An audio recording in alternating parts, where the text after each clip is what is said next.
வணக்கம் மக்களே, சற்றுமுன் கிடைத்த தகவல் ஒன்றை பார்க்க போகிறோம்.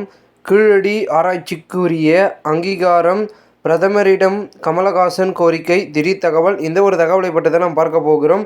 தகவலை பார்ப்பதற்கு முன்னதாக நீங்கள் நம்மளுடைய சேனலுக்கு புதிய பார்வையாளர்களாக இருந்தீர்கள் என்றால் மறக்காமல் நம்மளுடைய சேனலை சப்ஸ்கிரைப் செய்து வைத்துக் கொள்ளுங்கள் மக்களே. நடிகரும் மக்கள் நீதி மய்யம் கட்சியின் தலைவருமான கமலஹாசன் சமீபத்தில் திமுக கூட்டணி சார்பில் மாநிலங்களவை உறுப்பினராக பொறுப்பேற்றார்.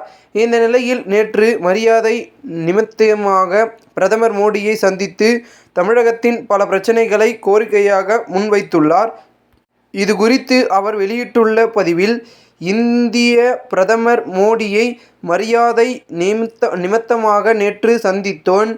ஒரு கலைஞனாகவும் தமிழ்நாட்டின் பிரதிநிதியாகவும் அவரிடம் சில கோரிக்கைகளை வைத்துள்ளேன். கீழடி ஆராய்ச்சிக்கு அங்கீகாரம் அளிக்க வேண்டி கோரிக்கை வைத்தேன். தமிழின் தொன்மை, தமிழ் நாகரிகத்தின் பெருமையை இந்த உலகத்திற்கு உரக்க சொல்ல பிரதமர் உறுதுணையாக இருக்க வேண்டும் என்று கேட்டுக்கொண்டேன் என்று தெரிவித்துள்ளார் கமலஹாசன். இந்த ஒரு தகவல் தற்பொழுது அரசியல் வட்டாரங்கள் பேசும் பொருளாகவும் மாறியிருக்கிறது. இந்த ஒரு தகவலை குறித்த பொதுமக்கள் உங்களுடைய கருத்துக்களை கமெண்ட் மூலமாக தெரிவிங்கள். இதுபோன்று நீங்கள் அரசியல் சார்ந்த நிகழ்வுகளாம் தினசரி தெரிந்து கொள்ள நம்மளுடைய சேனலை சப்ஸ்கிரைப் செய்து வைத்துக் கொள்ளுங்கள். நன்றி, வணக்கம்.